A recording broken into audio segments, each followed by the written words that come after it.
ายดีสบายดีมีทุกคนวันนี้กับพามาหาสาวโสดที่เก่าทุกคนเนาะโดยอยากรู้ว่ามีสื่อว่าจังไดเนาะชื่อมิวปัจจุบันอายุกี่ปีแล้ว28 ปีอายุ28 ปีเนาะทุกคนเนาะโดยว่ามาวันนี้ก็เป็นผู้จับมาอีกคนนึงแต่ก็อยู่เป็นโสดมาทุกคนเนาะโดยอายุ28 ปีนี่เคยสร้างครอบครัวมาแล้วบ่เคยแล้วเคยทีหนึ่งแหละเคยทีหนึ่งเนาะมีลูกบ่นี่มีลูกคนหนึ่งสาวเป็นลูกสาวคนนึงสาวใหญ่ปานใดแล้วตอนนี้ใหญ่แล้วปีวันที่28นี่ก็ฮอด9 ปี28แสดงว่าเป็นวันเกิดของเพิ่นเนาะ9 ปีเต็มวันเกิดของลูกนี่แต่ละปีแม่ได้จัดให้อยู่บ่บ่จัดได้ไม่ได้จัดเคยเห็นลูกเฮ้ยนี่เพิ่นจักเทื่อบ่ตั้งแต่เพิ่นใหญ่มานี่บ่มันจะซื้อเพลงมาให้เพิ่นเป่าก็ถือบ่ได้จัดงานแบบว่าเชิญหมู่เชิญหยังมาเนาะก็คือเป็นวันเกิด28 ปีมีลูกสาวอยู่1 คนเนาะอยู่เป็นโสดมานี่โดนปานใดแล้ว7 ปีแล้ว7 ปีคือเด็กเนาะของโสดมาโดนแท้ในช่วงที่7 ปีน่ะยังบ่มีความพร้อมบ่หรือว่ายังบ่มีความจริงใจนี่อยู่แต่ว่าเป็นล่มไปแล้วแบบเคยล่มอยู่ผู้บ่าวอ่ะแต่ว่าล่มแล้วก็เลิกล่มแล้วก็เลิกในกรณีที่เลิกเป็นจังไดมันเข้ากันบ่ได้บ่เข้ากันบ่ได้คือแบบเขาแบบบ่หักลูกเฮานี่จ้ะหักแต่เฮาก็บ่ได้แน่นอนสิเนาะเรื่องแบบนี้เป็นแบบว่าที่แม่นี่ยอมบ่ได้อยู่แล้วตัวนี้เนาะหักแม่ก็ต้องหักลูกนำมันว่าจังสิอยู่นำกันได้เนาะคือว่าเคยล้มแต่ก็เข้ากันบ่ได้ก็ต้องเลิกลากันแน่เนาะโดยมื้อนี้จังได๋เปิดโอกาสตัวเองใหม่อีกบ่มาเปิดโอกาสตัวเองในมื้อนี้จังได๋พร้อมที่จะสละโสดเลยบ่โอ้พร้อมเลยเนาะถ้ามีคนเอา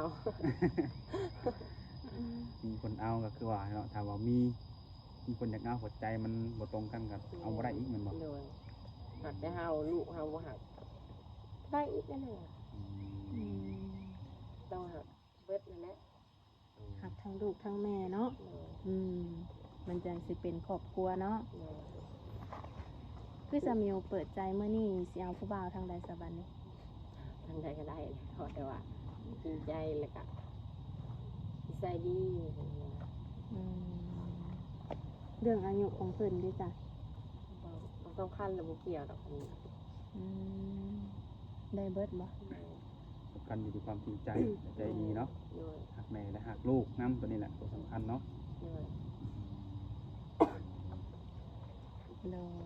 เป็นอะไรบ่สบายบ่แม่เห็นบ่สบายนี่ก็ใส่เพิ่นมาใส่ยาให้นี่ถ้าอ่านเดี๋ยวมาแล้วก็เพิ่นก็มาใส่ยาเลยเป็นวัดเป็นหยังธรรมดาเนี่ยบ่ไข้ธรรมดานี่ไข้แล้วก็ไข้หลังมักไข้หลังได้กินหูกินยาอยู่บ่ตามหมออยู่บ่กินทางไม้ทางไม้ก่อนเป็นอะไรหลังจากกินทางไม้ดีขึ้นกว่าเก่าอยู่บ่ที่เก่าเลยว่าสิไปหาหมอให้เพิ่นมาใส่ยาแล้วเบิ่งก่อนมื้อนี้ลองวิธี1บ่หายก็ลองวิธี2ไปเนาะไปเรื่อยๆเพราะว่าอาการเฮานี่ก็มันก็ขึ้นอยู่กับยาเนาะยาบ่ได้ถือกินมันก็เซามันบ่ถึงเนี่ยมันยังคือเก่าถ้าเบิ่งเพิ่นมาใส่ยาให้อันใครก็ไปหาหมอโดยเป็นมาหล่นแล้วบ่เดือนปลายแล้วหาก็เป็นนี่เนาะแม่นแต่ว่ามันเจ็บแฮงแหละอาการแบบว่ามันเจ็บมันปวดบ่พออยู่ได้เราโดยอันนี้ก็คือแบบพยาธิติดตูเนาะปล่อยสบายเลยจังบ่ผอมลงกว่าเก่าเนาะน้ำหนักเหลือเท่าไรเลยนี่43โอ้43ป่ะน้อยแห้งไงดิเนาะความสูงได้จ้ะนี่160นะทุกคนโดยคือในการมาเปิดใจแบบหาคู่หาสามีบ่สักคนที่แบบว่าต้องการแบบว่าอยากได้ผู้ชายที่มีนิสัยแบบ perfect บ่หรือว่าการกระทำมันนะ เลย อย่างไรการกระทำแบบใดแบบอันนี้ ไปกันเท่ากันใส่ดีแบบเป็นคนตรงๆกันนะเรียนเขาว่าตรงๆบ่ให้เกียรติเฮาแล้วก็บ่ให้เว้าแนวที่แบบเสียหายนะ อืม นั่นแหละ คือจะได้ผู้ชายที่มีนิสัยแบบนี้เนาะให้เกียรติผู้หญิงแบบเฮาง่ายๆกันเนาะบ่ให้เว้าเสียทีบ่ให้เว้ารับหลังเลยบ่ให้เว้าแนวเฮาแบบปล่อยเฮาเสียหายเนาะแบบคุยกันต่อหน้าได้บอกกันตรงๆได้ ว่าตรงๆว่ามีหยังหมักบ่หมักอันนี้บ่หมักอันนั้นก็บอกเลย โดยแม่นเนาะดีกว่าไปว่ารับหลังโอ้ยผู้หญิงคนนั้นแบบนี้ข่อยบ่มักอันนี้กับบอกเฮาเนาะบ่ต้องบอกคนอื่นเนาะบอกคนอื่นเขาแก้ไขให้บ่ได้ต้องบอกตัวเฮาว่าจะแก้ไขให้ได้ ที่คนอื่นเขาก็ไปเว้าต่อนี่นะเว้าลายก็เขาเว้าอีก สมน้ำสมตอนหน่อยนะ เออเลยเคยเจอบ่แบบนี้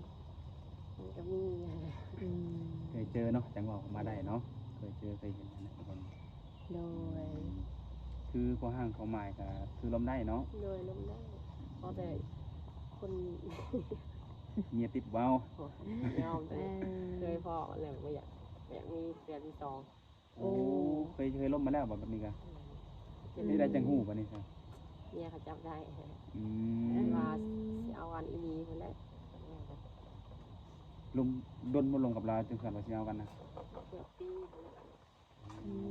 ม ตาหมักปักสิว่าปักหลักปักฐานทำลายแล้วสุดเป็นเราไปเฮ็ดเรือนให้สร้าง อืม เป็นแค่อะไร แต่ว่าตอนล่มน่ะถ้ามีบ่ฮู้บ่ บอกก็ไม่ได้บอก แต่ว่าเพิ่นจะบอกเพิ่นโสดเนาะเฮาก็โสดเพิ่นก็โสดก็เปิดใจลมกันเนาะ เขากระสุแท้เนาะเขาก็ อ่า กระล่มเลยเนาะว่า ดู เอาเวลาอันหูกับให้สิลม เนาะ เนาะบ่มีใครอยากเป็นน้อยเป็นค่อยใครดังเนาะกับมันเป็นบ่ถูกต้องนะแบบนั้นเนาะ ยอมเด้อ พอฮู้แล้วก็สมิวตัดออกเลยบ่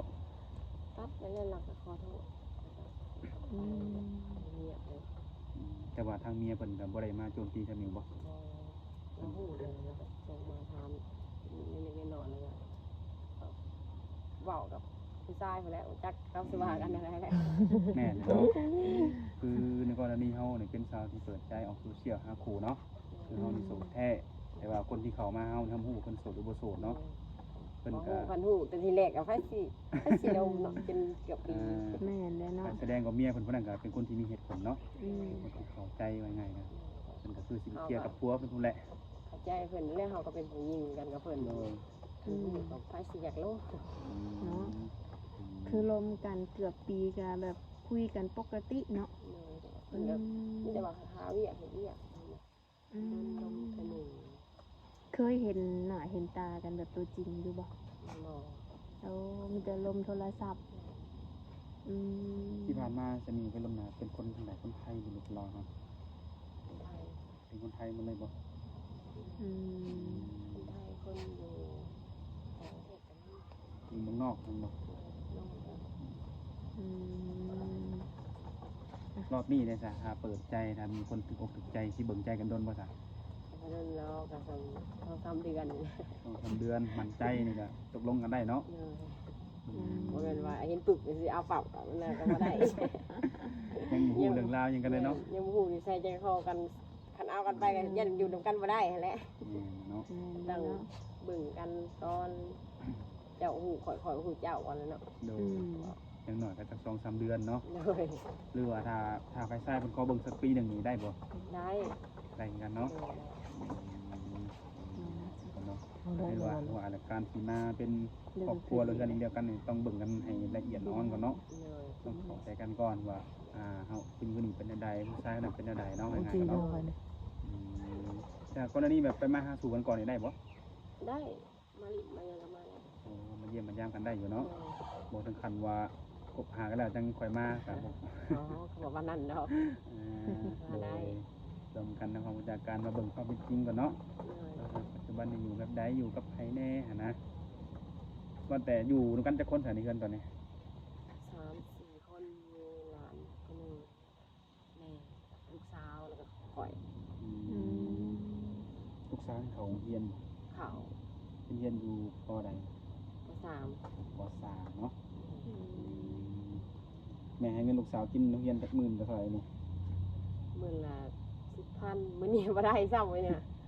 นี่บ่ได้ซ้ำเวลาบ่ได้เงินนี่เพิ่นมีความแบบว่างอนแบบบ่อยากไปเรียนนี่บ่ บ่กับธรรมดาก็บ่ได้ก็บ่เอาเคยน่ะดิมื้อมีมื้อบ่มีแม่ก็บางทีก็มันไปเฮ็ดคือบ่ได้ไปเฮ็ดเวียกนั่นนี่ก็ แม่นเนาะ แล้ว อืม แต่เพิ่นก็เข้าใจเด้เพิ่นบ่ได้สอน โดย ใหญ่แน่เลยเด้เนาะ โดยใหญ่เนี่ยนะ กับอีกอย่างทางโรงเรียนก็ไม่เห็นเขากระเจ้าคายเคืองเนาะ คายอยู่แต่ว่าบ่ดื้อ อืม ให้ก็เอาบ่ให้ก็บ่เอาลูก ครูบางคนนี่คันบ่ได้เงินบ่ไปได้โรงเรียน บ่อันนี้ไปเคยแล้วแบบบางมื้อก็ได้บางมื้อก็บ่ได้แบบบ่แม่นว่าสิให้เพิ่นตลอด อืม มื้อมีก็ให้มื้อบ่มีก็บ่ให้ก็ไป เรียน ใจ รู้ เด้แม่ก็บ่มี แม่ บอก อยู่เนาะ คันแม่ไปเฮ็ดเวียกงานทุกมื้อเพิ่นก็คือสินั่นอยู่ดอก โอ้ เนาะ ยนี่ก็ แม่เองก็บ่สบายแน่ ยึดเกี่ยวเรียนปลายเลย เมื่อก่อนเฮ็ดเวียกหยังซั่นเมื่อก่อน นี่เป็นข้อน โอ้งานค่อน ตอนนี้ก็ยังเอ็ดอยู่บ่ เศร้าเลย เศร้าเลย บ่สำบายเลยเด็ก แล้วออกเลย แม่น อืม โดย ออกบ่ว่า เลี้ยงลูกผู้เดียวเนาะ มา9 ปีเนาะเกือบ9 ปี คือทั้งพ่อเพิ่นก็ได้ส่งได้ยืมอยู่บ่ หมอแต่เลยสำบายบ่เคย เพิ่นบ่ได้เดียวแลเลย บ่เคยส่งบ่เคยทำงานนี่ก็บ่ได้กีดกันเขาดอกพอลูกเขาก็เขาบ่เคยโทรหา แล้วแต่ทางเพิ่นเนาะแล้วทางพ่อเรื่องงานกันเนาะ แล้วแต่เพิ่น ลูกเพิ่นยังน้อยเพิ่นก็ยังบ่จักหยังดอกเนาะ โดย โดยเพิ่นก็เคยถามหาพ่อเพิ่นอยู่บ่ บ่ได้บ่เคยแต่ว่าบ่ได้บอกลูกได้ว่านั่นน่ะนั่นนี่บ่แล้วก็เขาอยากโทรมาก็โทร อืม บ่ได้ห้ามเลยเขาบ่โทร เพิ่นบ่โทรเองเพิ่นเนาะ โทรบ่โทรแล้วบ่ได้ว่าดอก ความสัมพันธ์พ่อลูกเนาะตัดเพิ่นบ่ได้ดอกเนาะ โดย แล้วแต่ลูกกับพ่อเพิ่นนั่นแหละสิสื่อสารกันบ่ว่าใดๆเนาะ แล้วแต่เขาสิต่อมาหรือว่าบ่ติดต่ออ่ะ มันเป็นเรื่องของเขาอ่ะนะคะว่าบ่ได้ โดย แต่ว่าแม่นี่ตัดขาดเลยติ โดยจะถามแล้วเขาก็มีครอบครัวใหม่ อืม มีลูกมีเต่าเลย หนุ่มเพิ่นก็สิหายกังวลเนาะเพราะว่าทางคนเก่าเพิ่นก็สร้างครอบครัวไปแล้วเนาะ โดย ในกรณีการหาคู่นี่จังได๋ถ้าว่าสมหวังนี่ต้องเอาเพิ่นมาอยู่นำบ่หรือไปอยู่นำสามีก็ได้ เพิ่นมาอยู่นำก็ได้ ไปอยู่นำเพิ่นก็ได้แต่ว่า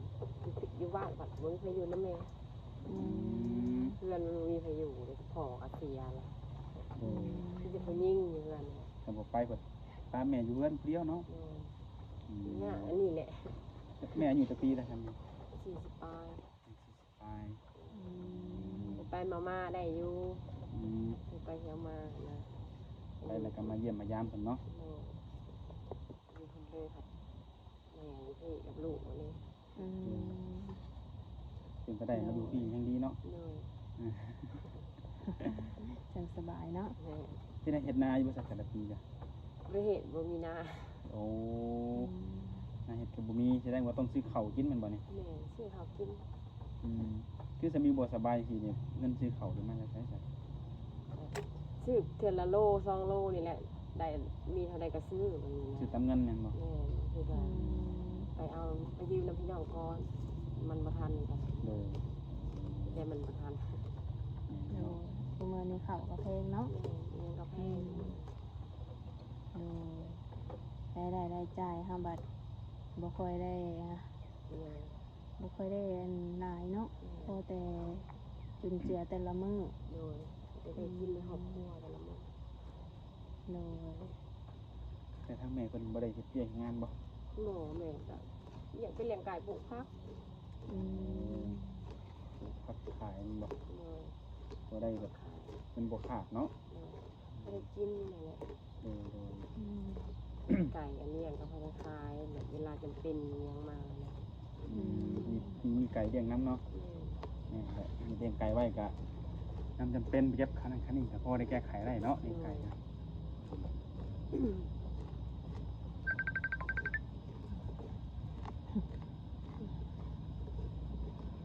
นั่นแหละทุกคนเนาะก็มีแต่ว่าถ้าว่าหนุ่มๆคนใดเห็นคลิปนี้แล้วอยากโอ้อยากลมอยากทำความรู้จักเนาะสามารถเข้ามาอบรมกันได้จะได้รู้ว่าใจตรงกันบ่เนาะเรื่องราวแต่ละอันนี่มันสิต่างคนต่างสิเข้าใจกันบ่เนาะถ้าว่าเข้าใจกันแล้วก็ให้เวลาเบิ่งก็ประมาณ 2-3 เดือนพุ่นว่าเนาะมั่นใจก็ให้เพิ่นมาสู่ขอได้เลยบ่ถ้าว่ามั่นใจเนี่ย กับลุมกับพ่อกับแม่ลุมทางผู้ใหญ่อะไร อืม ขาดองการสอดกันมาร่วมกับพ่อกับแม่เพิ่นเนาะ เลย แต่หลายหนุ่มๆเนาะหลักๆนี่จะพูดแต่ขาดองทั้งหลายเนาะ อารมณ์กันก่อนเลยเนาะ ถ้าเจ้าดีหน่อยขาดองบางทีมันก็ผู้ใหญ่เพิ่นเนาะ เลย มันก็ว่าไปตามความดีของเฮาหั่นแหละทั้งหลายก็ได้แบบดีเลี้ยงดูเพิ่นได้แบบเพิ่นว่าเพิ่นแบบว่าเพิ่นสามารถแบบว่าฝากชีวิตได้ง่ายๆก็เนาะบ่ทิ่มบ่ปะเพิ่นนี่น้อย สำคัญว่าได้ดอกเหลืองคาดองคน อ่า ได้อยู่ร่วมกันเลยกะถูกต้องกันหักแพงมีความสุขกันพ่อ ดูความเนาะส่วนหลายก็มีแต่คนไทยโอ้อยากฮู้ขาดองจังได๋ ยัน บางที ถูกบ่ไหวว่าบาง แต่ง คน แ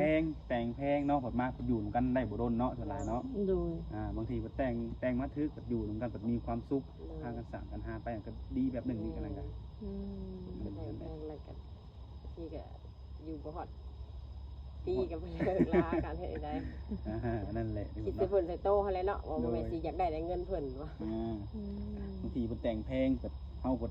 หับซะแบบการกระทำเพิ่นบ่ได้เพราะจะป้าเพิ่นเฮาต้องเพิ่นจะคืนเพิ่นบ่ได้บัดนี้ เลย เนาะมันมีความเสี่ยงตัวนี้อีกสำคัญที่ว่าเอาเปิดใจคุยกันก่อนดีกว่าเนาะ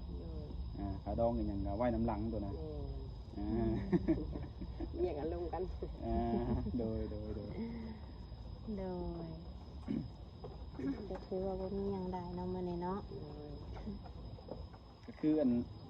เป็นทางสมิวก็เคยเปิดใจมาเห็นบ่บาง2-3 มื้อนี่เห็นบ่เป็นจังได๋สิมีแล้วบ่ซะ ยัง บ่มีสักคนหรือบ่ นี่อยู่ผู้หนึ่ง ผมมาเป็นจังได๋ยังศึกษากันยังบ่นั่นปานใดมัน โด บ่ ยยังลงกันอยู่ อืม ยังถามยังนะ โดย อืม บางคนก็ที่ให้ทางเฮามามื้อนี้ก็อยากพูดตัวนี้แหละ โดย เห็นเปิดใจไป2-3 มื้อหลังอยู่เนาะ โดย สงสัยเพิ่นมีคนถูกใจแล้วบ่หั่นนะ ยัง ถือว่ายังโสดคือเก่าทุกคนเนาะ โดย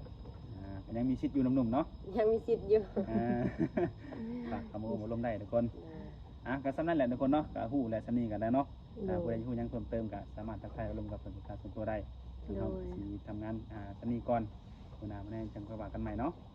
โดยโอเคสบายดี โ